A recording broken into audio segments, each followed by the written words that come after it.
ଦୟାମୟୀ ମା, ପ୍ରେମମୟୀ ମା, ଆଜି ଶୁଭ ସକାଳ ପାଇଁ ନିମନ୍ତେ ତୁମକୁ ଧନ୍ୟବାଦ ଅର୍ପଣ କରୁଛି। ତୁମ ନିକଟରେ ତୁମକୁ ଗୋଟି ଗୋଟି ଧନ୍ୟବାଦ ଅର୍ପଣ କରୁଛି। ଆଜି ସକାଳ ସନ୍ଧ୍ୟା ଯାଏ ଆମମାନଙ୍କୁ ସମସ୍ତଙ୍କୁ ଜଗତରେ ରକ୍ଷା କରିଛ, ଭଲରେ ବିପଦ ଉଦ୍ଧାର କଲ, ସବୁ କ୍ଷେତ୍ରରେ କାର୍ଯ୍ୟରେ ସାହାଯ୍ୟ କଲ। ତୁମର ମହିମା, ତୁମ ଗୌରବ ପ୍ରଶଂସା ହଉ ମା।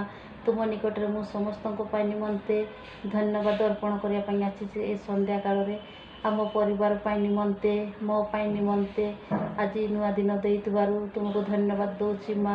ଆଜି ଜଗତ ପାଇଁ ନିମନ୍ତେ, ଦିନ ଦୁଃଖୀମାନଙ୍କ ପାଇଁ ନିମନ୍ତେ, ଗରିବ ଲୋକମାନଙ୍କ ପାଇଁ ନିମନ୍ତେ, ମୋ ପ୍ରତ୍ୟେକ ରୋଗୀ ଭାଇ ଭଉଣୀମାନଙ୍କ ପାଇଁ ନିମନ୍ତେ, ସମସ୍ତଙ୍କ ପାଇଁ ନିମନ୍ତେ ତୁମ ନିକଟରେ ଧନ୍ୟବାଦ ଅର୍ପଣ କରୁଛି।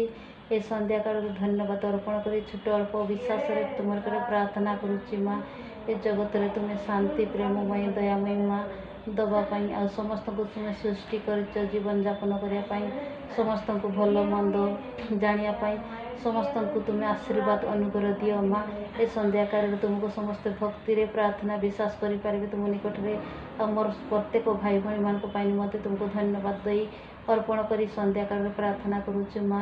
ଆମର ବାଲେଶ୍ୱର ଡିଷ୍ଟ୍ରିକ୍ଟରେ ବିଭିନ୍ନ ଦୁର୍ଘଟଣା ଘଟିଛି। ସେଇଠି ବିଭିନ୍ନ ଲୋକମାନେ, ପୁଲିସମାନେ, ବିଭିନ୍ନ ସେମାନେ ମାରାପିଟା ହେଇଛନ୍ତି, ସେମାନଙ୍କୁ ତୁମେ ସମାଧାନ କର ସେ ଜାଗାରେ ମା। ସେ ନିକଟରେ ମୁଁ ପ୍ରାର୍ଥନା ମାଗୁଛି ମା। ତୁମ ନିକଟରେ ଗରିବ, ଦିନ ଦୁଃଖୀ ଆଉ ଧନୀ ଲୋକ, ସେମିତି କ'ଣ ତାଙ୍କର ଘଟଣା ଘଟିଗଲା ସେ ଭିତରେ ଯେ ସେମାନେ ବିଭିନ୍ନ ଦୁର୍ଘଟଣାରେ ଘଟିଯାଇଛି, ଆଉ ସେମାନେ ଅଶାନ୍ତିରେ କାଟୁଛନ୍ତି ସେଇଠି ଲୋକମାନେ।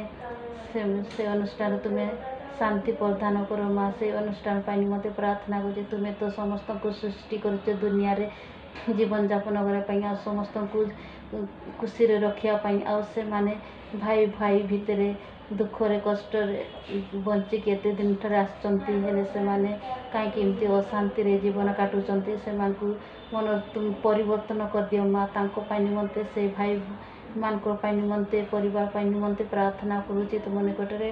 ଆଉ ପ୍ରାର୍ଥନାଟି ସମର୍ପଣ କରୁଛି। ବାଲେଶ୍ୱର ଡିଷ୍ଟ୍ରିକ୍ଟରେ ଦୁର୍ଘଟଣା ଘଟିଛି, ବିଭିନ୍ନ ଲୋକମାନେ ଝଗଡ଼ା ଝାଣ୍ଟି ସବୁ ଘଟିଯାଇଛି, ସେ ସବୁ ଦୂରେଇ ଦେଇ ସେ ଜାଗାରେ ସ୍ଥାନରେ ତୁମେ ଶାନ୍ତି ଆଉ ପ୍ରେମ ଦିଅ ମା। ସେମାନଙ୍କୁ ସମାଧାନ କରିଦିଅ ମା। ସେ ଅନୁଷ୍ଠାନ ପାଇଁ ନିମନ୍ତେ ତୁମ ନିକଟରେ ପ୍ରାର୍ଥନା କରୁଛୁ ମା। ମୁଁ ତ ତୁମ ପାଇଁ ନିକଟରେ କିଛି କରିପାରିନି, ଅଳ୍ପ ବିଶ୍ୱାସ ଛୋଟ ପ୍ରାର୍ଥନାଟି ଆଣିକି ତୁମ ନିକଟରେ ପ୍ରାର୍ଥନାଟି ମାଗୁଛି ମା। ତୁମେ ଦୟା କର ମା, ଆଉ ଆଶୀର୍ବାଦ ଅନୁଗ୍ରହ ଆମମାନଙ୍କୁ ସମସ୍ତଙ୍କୁ ଅନୁଗ୍ରହ ଦିଅ ମା। ତୁମ ନିକଟରେ ଛୋଟ ପ୍ରାର୍ଥନାଟି ସମର୍ପଣ କରୁଛି ମା।